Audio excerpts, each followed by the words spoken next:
You're listening to the CyberWire Network, powered by N2K.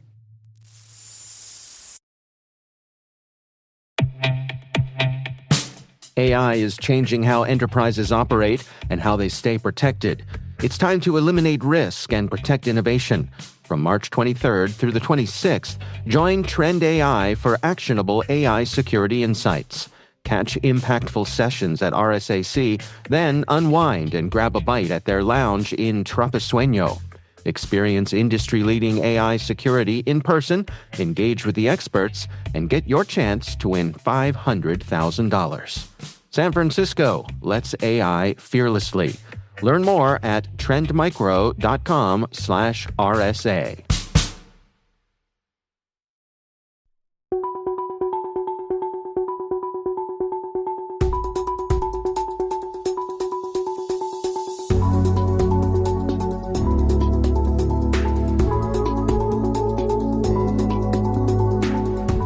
Hello, Maria Varmazis here.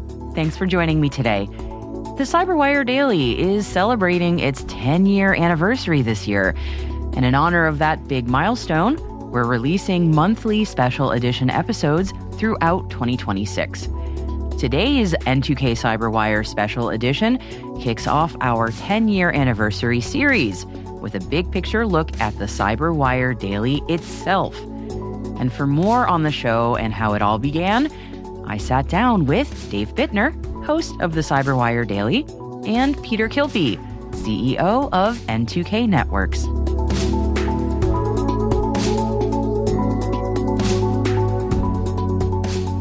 I would say that basically my path, doing the creative work, user experience design work in the intelligence community as a contractor, set me on that path. That was my first exposure to cybersecurity more broadly. And that was actually in a more in-depth kind of way. And then I ended up working for a stream of companies doing these kinds of things. For one of the companies, a security company in Baltimore, we ended up creating a newsletter for ourselves all about cybersecurity, helping educate our own employees on what's going on inside the security world. A number of people kept telling us how great our little internal intelligence newsletter was, and we should share it with the world. So we did. And we ultimately built a cybersecurity newsletter product that was read in almost every country. Probably only 2 readers in Madagascar, but really we hit that island with the penguins. Yeah, they were evading the pandemic every board game. Place me in time. When about was this? What year, roughly? This would have been 2012, 2013 time frame. It was probably just before Dave joined us. Our newsletter became very popular. It was still, again, not an internal product, but it wasn't a profit-making venture. Dave came to join us, to 2015.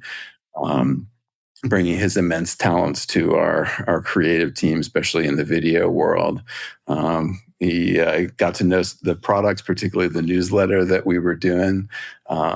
He had met our first editor, John Petrick, and came by my office and said, "Hey, Peter, this newsletter you have might make a great podcast."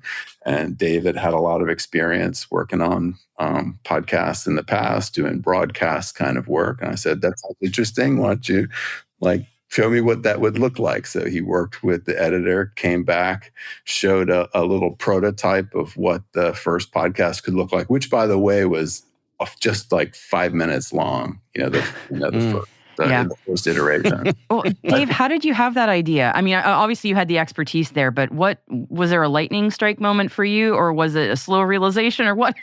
How did you get to that point? Well, in my previous career, I had produced podcasts for a number of other people. So I was familiar with the medium, but I'd been more behind the scenes. And so when I joined the team at this cybersecurity company, they had this, Peter said, they had this pre-existing newsletter called the CyberWire. And I thought, why don't I just read it every day? I'd also, as Peter mentioned, I had a background in theater. I'd been doing voiceover professionally since I was like 8. So it was something I was very comfortable with. And the idea was just that every day I would just read the newsletter as it existed, just read it verbatim, and we'd put that out in audio form. We we originally, I think we held ourselves to something like a 10-minute limit for show length. Ha ha ha ha. Check the runtime, folks. It was 5 minutes, and then we were like, should we extend this to 6? Yeah. And, Yeah. And then it became like, seems so quaint now. Yeah. And, Peter's management style is very much, pushing you to stretch your boundaries and find what other things you can do and constant improvement. So we, at first it was like, well, what if we did an interview every now and then? And oh, we could do that. What if we did an interview every day? So it just kind of snowballed and eventually took the form that it is today. It really was just as simple as thinking that we were going to read the daily news briefing every day and just send it out into the world. And it didn't take us too long to figure out we were onto something. I was going to say, there must have been some very good audience signals that you not only had anticipated at the start, but that you were getting as you started going. Because not every podcast has legs. I mean, certainly 10 years is incredible. But earlier on, you all must have been seeing things like, oh, this is getting traction. What were you hearing at that time?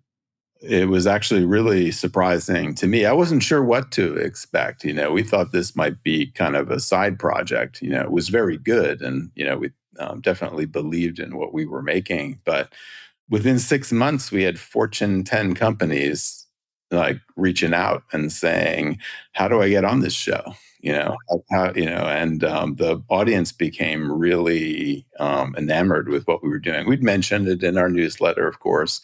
Also, some of our customers who are still our customers 10 years later reached out to us and said, we're in. We're happy to sponsor what you guys are doing. And we weren't even particularly interested in the ROI. They just wanted to be connected with the trust that we were building in the community. And not long after that, we realized that this had real legs and could be a business. So 5 of us split off to go make it a company. And that was Dave Bittner, Jen Iben, John Petrick, Chris Russell, and myself.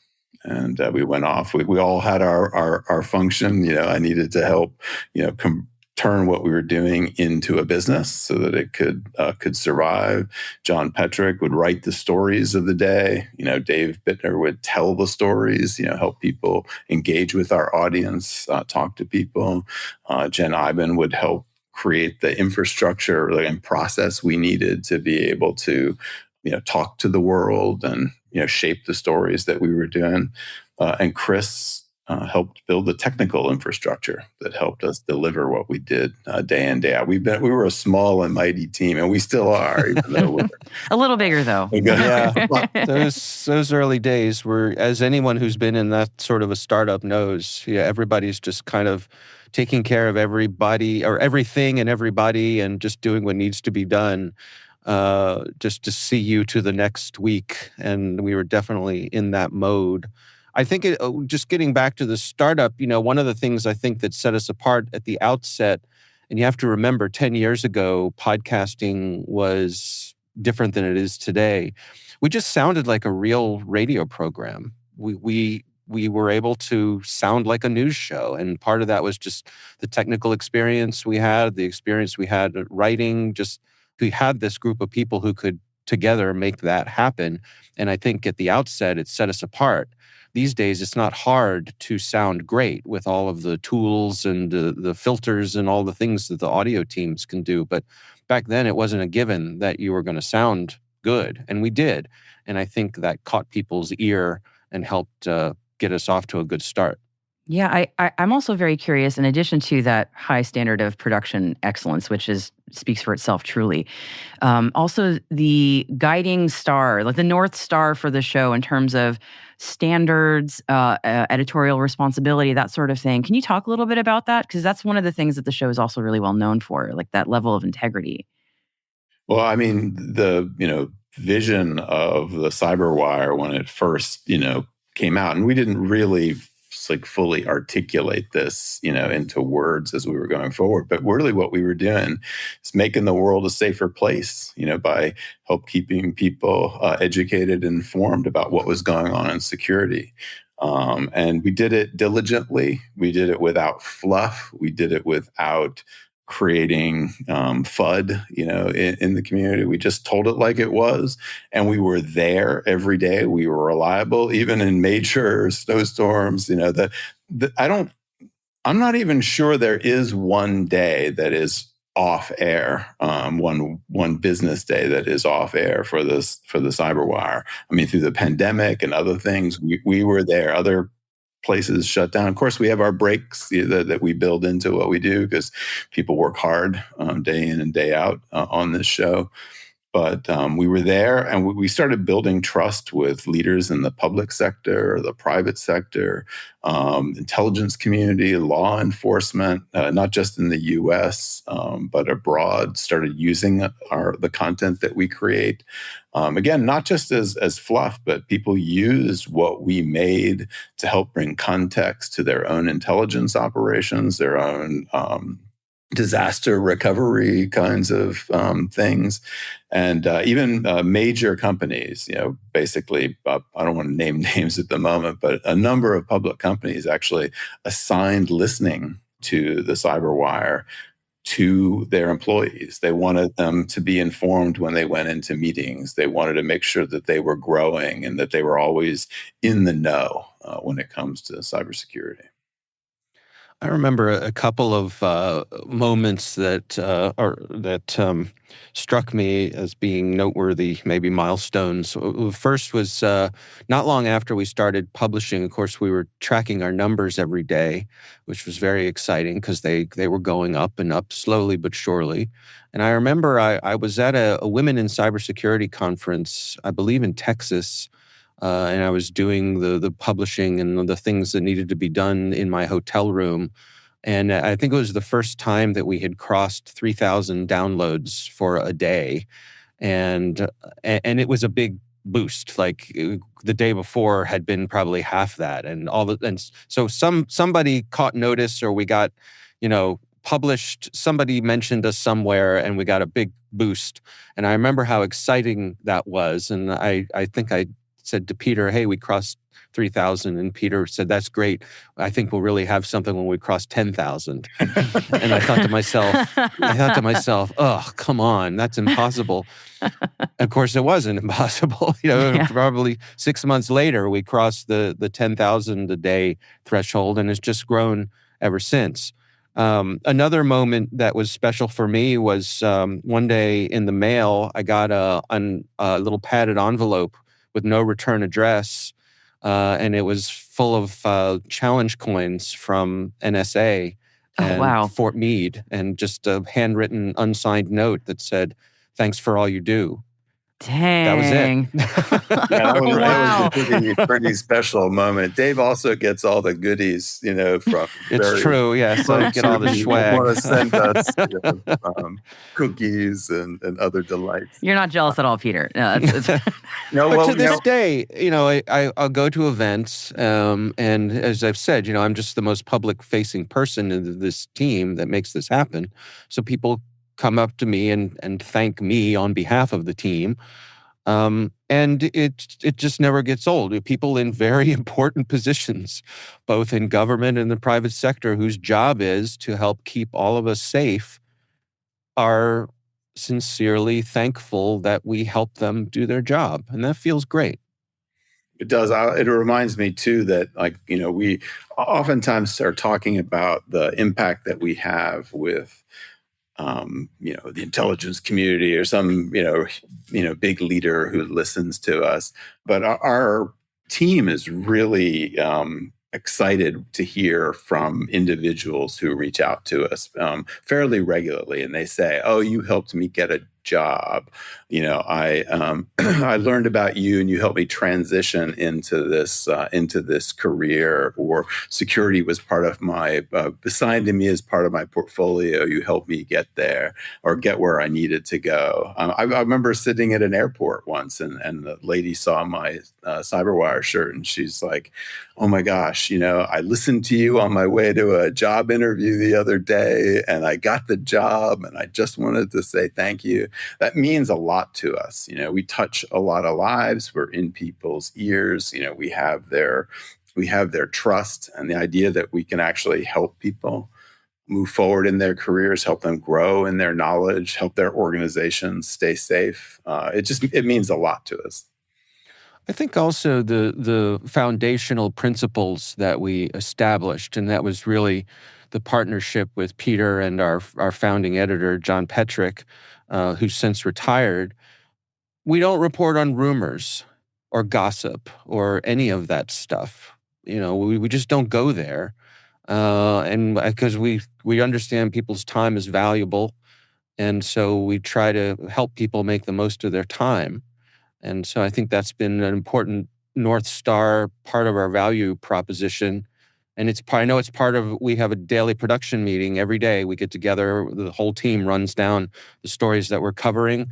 And sometimes we have lively debates over what to include and what not, who to name and who not to name, whether something is really in our lane or not, or where in the rundown something should be, if it's controversial or not. And so to have those discussions and come up with a group to come up with an answer that the team is happy with and everybody feels like they can sleep at night. That's really important to me and Peter and all of us. So it's nice to be able to hang your hat on that and know that you can feel good about that part of things. Yeah, absolutely. I want to ask you both two very macro level questions as we reflect on the last 10 years. I'm going to tell you what they both are so you can noodle on them while the other one is speaking. So just give you a minute. I want to get your thoughts on the large trend lines in cybersecurity in the last 10 years, which is, we could take hours talking about that one, and I know we will. But I'm just curious if anything bubbles up quickly on that one. I'm just curious. And the second thing I want to ask you is a question I know you both get a lot, which is advice for people on making a long-standing podcast. Again, 10 years is a huge milestone. And I know you both get asked a lot about, how'd you do it? What should I do? How do I be successful like you? So that would be the wrap-up question, is the advice on that front. So let's go back first to the cybersecurity question, because I can't not ask. And I know we'll be diving into it in further detail later on other shows or with other people, but I just have to ask. 10 years of covering cybersecurity, thoughts, trends, what have you noticed? What is your gut feeling on how things have changed, how things have evolved in interesting ways? Who wants to address that one first? Dave, Peter? It's a really huge question. It truly is. to try to address. I would say when we first started doing what we were doing, cybersecurity was still kind of niche, at least in the commercial space. Definitely a lot of larger companies, emerging to tackle the challenge, but it wasn't seen as this sort of important function that cuts across every vertical in every industry. And I think what we were able to see is, again, cyber attacks have been going on for quite a long time. But as we started this podcast and the newsletter and things that we've been doing, we've seen the nature of threats evolve, over time.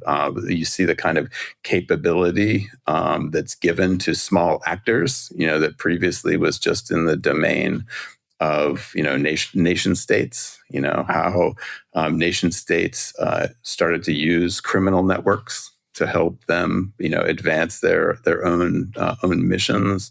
Really, when we first started, there's some of the early news around like OT kinds of attacks and threats to critical infrastructure. We're just starting to get into the consciousness. Definitely security people have been thinking about this for a long time, but I really started to come come about through the time that we were creating the CyberWire.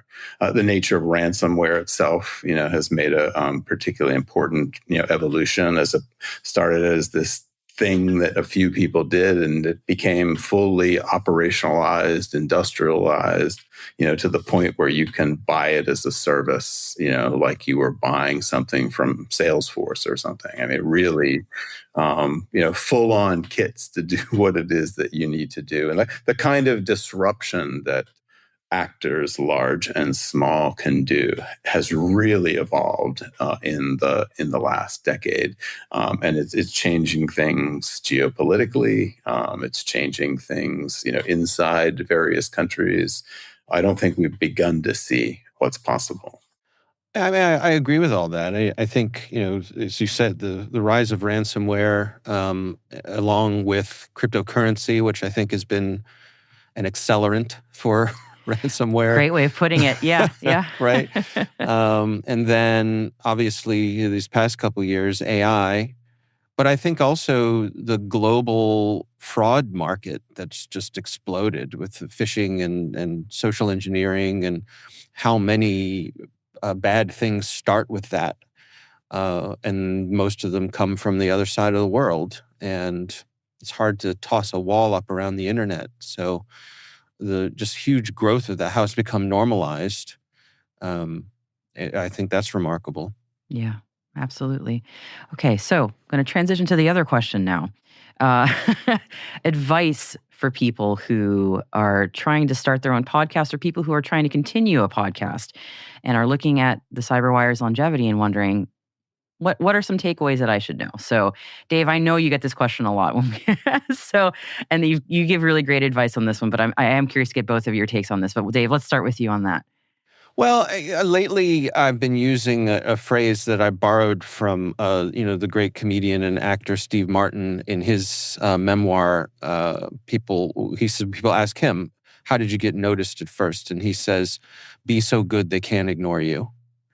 And I think there's a certain arrogance in that statement, but I think there's a certain arrogance in thinking that what you're doing is something that vast numbers of people want to consume. So yeah, it takes a certain amount of confidence and ego, or whatever you want to call it, to put yourself out there in that way. So I think that's a big part of it. You have to set high quality standards for yourself and the people around you and what you do. And then consistency. We haven't missed a day in 10 years, and I probably just jinxed it. But being there and being reliable, that's been a huge part of our success as well. Doing a daily is not easy. We make it look easy. It's not. Trust me, especially in those early days when it was just a small little team and we were spinning plates and juggling balls, just all that. So there's that. And then for folks who are just starting out or have their sights set on something like this, one big piece of advice I give to folks is try to plot out your first 20 shows, because everybody has half a dozen shows in them about a topic that they're passionate about. But usually between episode 6 and episode 10, you start running out of the easy ideas. And so if you really think you have something that can last, write out 20 episodes, an outline for 20 episodes. If you can do that and it's easy, then you're probably onto something. That's great advice. Peter, what about you? I would agree with everything that Dave just said, but I would add that there's something to be said for authenticity. Being yourselves. Speaking from your heart. Sharing with people in an earnest way. While there is some arrogance in thinking that we can actually build a company, reach, literally millions. I think we're getting close to our 100 million download, threshold for what we're doing. But really just, being ourselves, trying to be truthful, learning along the way. We've made mistakes, and I think we're good at correcting those when they happen. Being ourselves, talking with people, being open and friendly. I think one of the greatest compliments that we ever got was somebody who had been a listener of our show and she ended up somehow becoming a guest on the show. And before her interview aired, she made a little social media post, and she said, it was really great. I was exciting to have an interview with the CyberWire the other day, and it was so nice to see that they're as nice on the inside as they are on the outside. And it meant a lot to all of us. We try to be friendly. When you come interview with us, we're not trying to do gotcha questions or back you into a corner. We want to hear what you have to say, and we're going to give you the space and ability to do that and support to be able to do that. So I think that's part of it. And like Dave said, consistency. I'd also just call it perseverance. You have to keep going. I mean, you can keep going and not listen to what your audience is telling you, or you can keep going, but also be listening. Like, how can I improve? What can I change? How can I iterate? How do I set some goals for my podcast so that I can keep going? I mean, today, CyberWire is not just like the Daily Show. We have a number of different shows of our own. We're a larger network where larger companies like Palo Alto Networks, Rubrik, and others are part of what we're doing. And it's just it takes perseverance. So, Peter, we've talked a bit about the start of the show, the genesis of the CyberWire Daily, but it is not just a podcast anymore, although it is incredibly a podcast also. So there's a whole company around it. Tell me how things went from 5 people, the CyberWire Daily, to N2K and the company that it is now. Oh, it's a great question, and it's a lot of blood, sweat, tears.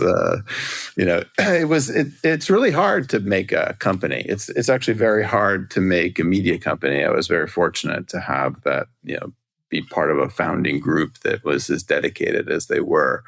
But we were very fortunate in the early days to have companies coming to us and saying, we love what you do and we want to support it no matter what. Even we hadn't figured out what does ROI mean for our customers. That started to snowball and take us down a great path. We were able in a very short period of time to become a profitable company. Around the 2018 mark, we thought to ourselves, well, it would be great to be able to take this to the next level, to be able to grow both in content and quality, spread our wings, so to speak. So we raised a seed round of capital through Data Tribe. And that took us on a new path, having a board of directors and, being answerable to others. And they've been amazing partners, by the way, really helping us grow and mature as an organization. And we continued to grow throughout the years. And we decided we were ready to grow yet again in around the 2022 mark. And in searching for that next investor, we came across the good people at Graham Holdings. Graham Holdings, you may well know them. They used to own the Washington Post, sold that to Jeff Bezos. They own Slate and Foreign Policy. They were also created the podcast hosting platform we use today called Megaphone.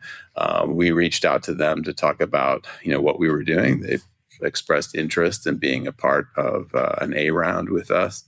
But they also saw something in our company, and I'm really glad actually we're touching base on this. They saw that we're not just providing information or situational awareness or news. We're actually helping people get up the knowledge curve and helping people advance in their careers, helping even organizations advance in their careers. And as they thought about what we were doing, they had thought very carefully about that educational piece. And Graham Holdings also owns one of the educational pioneers in the industry called Kaplan. Again, one of the pioneers in online education. And they said, hey, we have a cybersecurity training organization called CyberVista.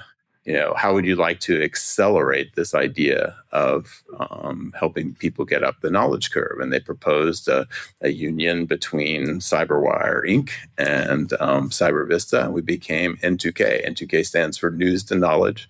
It's that continuum of learning from being in the know, in the now. What do I need to do my job today, to the things you need to learn to be able to get that next job, or to make your organization more resilient, or to help your organization through some transformation or other. So we did that, and first year operating together was 2023. And today, in addition to being the largest B2B cybersecurity podcast network, N2K is the world's leading provider of practice test content for cybersecurity certifications. Many of the world's largest training platforms buy their learning content from us. And this not only just gives us another thing that we do, but the idea that we help people learn, the things that they're making, the data set that we're producing about all of the different vendors and security organizations, everything else, that informs everything that we do on a daily basis. Organizations have even reached out to us to license this content for AI purposes. And it's vital to what it is that we do as a business, not just as an extra. So it's exciting to have gone from CyberWire to N2K, and to be able to help the industry in all these different ways. I'll just add what a joy it's been to meet all of these folks as we sort of, blended these two families, kind of, Brady Bunch style. All of a sudden we had access to these subject matter experts, the people who are writing these test questions. They know their stuff. And so it's just one more source of information and knowledge and expertise that we can lean on and rely on. So it's really helped us up our own game and taken us to an even higher standard by having that level of expertise in-house. So it's been a really good experience, I think, for those of us on the editorial side as well. Yeah, it's an incredible group of people that we've come together with, and being the larger family now, it's just exciting to be able to learn from others and benefit from the experience and expertise of a broader team. And there's really great overlap culturally, in how we do things, the dedication to quality, helping people get up to the next level. I was at a conference, and I was on some tour bus, heading to the airport, and somebody sitting next to me was an IT professional in Europe. And he goes, "Oh, that's interesting. I took the such and such, test from, I don't want to name names, such and such company." And I was like, "You took our tests. Those are the practice tests that we made." So just randomly running into some guy, who we were part of his career story. And it's really gratifying. Seems to be a common thread in many different ways for not just the CyberWire Daily, but also largely at N2K, hearing those gratifying stories. Yeah. Well, you think about what we do, like, literally the, hundreds of thousands per month, millions per year of listeners that we have. Literally hundreds of thousands of people per year are utilizing test content that we work on day in and day out. So we're touching experts all over the world. Given that you've been working on this show for, again, 10 years, but really longer than that, I'm sure there's a lot of people that you want to say a thank you to, or things that you're especially appreciative of. And I want to make sure we give that some space. So over to you on that. Well, I say all the time that I feel like I'm the luckiest person to have the job that I have, that I stumbled into this thing that just happens to use so many of the skills that I'd acquired along the way over the course of, a life with fits and starts and successes and blind alleys. So to have all that come together in a way that is both successful but also gratifying and intellectually stimulating day after day with the people I get to meet and work with and all that sort of thing. I'm just really, really grateful and happy. I don't have to do this. I get to do this. And I'm just really thankful for everybody who's made that possible, both our team, but also all the sponsors and guests who've believed in us along the way. I never take for granted the luck that we've had, but with a good sprinkling of hard work as well. I just want to reiterate some things that Dave said. What we do today at N2K, is not it's not the vision or work of a single genius, that's like behind the scenes making it work. It's really teamwork that makes it work. To work at a place where we can bring together the imagination, creativity, a spirit of fun, and actually make something that people like and enjoy. And actually the products that we have, like companies have been supporting us for a long time, not just out of charity, but we help because of our voice that we've developed in the marketplace, we've been able to help companies grow and succeed. And, to become a vital part of the marketplace, to become a nexus of information about technology, about people, about expertise, about the evolving threat landscape is enormously gratifying. And it's the work of many that makes it happen. And of course, all of the listeners that are tuning in day out, not just tuning in, but like sending us notes, engaging with us. We've developed over the last decade an incredible network of people who we work with, who we have access to be able to reach out to double check our work, make sure that we're going the right way, and to get the expertise that the community needs. And it's been really exciting to be a part of what we're doing. And I too feel gratitude for being able to be a part of it. It's a privilege. Well, Peter and Dave, thank you for a wonderful 10 years of the CyberWire. I think as someone who has been a listener well before I worked with you, I just want to also say my own personal gratitude because it also helped me immensely in my career. So thank you for everything that you all have been building. I'm going to be the voice of the listener in this case. Genuinely, thank you. And congratulations, genuinely, on a wonderful 10 years. May things continue even longer than another 10. Onward and upward. Here's to the next 10. Here's to the next 10. So Peter Kilpe, CEO of N2K, Dave Bittner, the host, the voice of the CyberWire Daily. Gentlemen, it's been an absolute joy. Thank you for speaking with me today. It's been a pleasure, Maria. Thank you. Thank you. Thanks for joining us. We'll see you back here next time.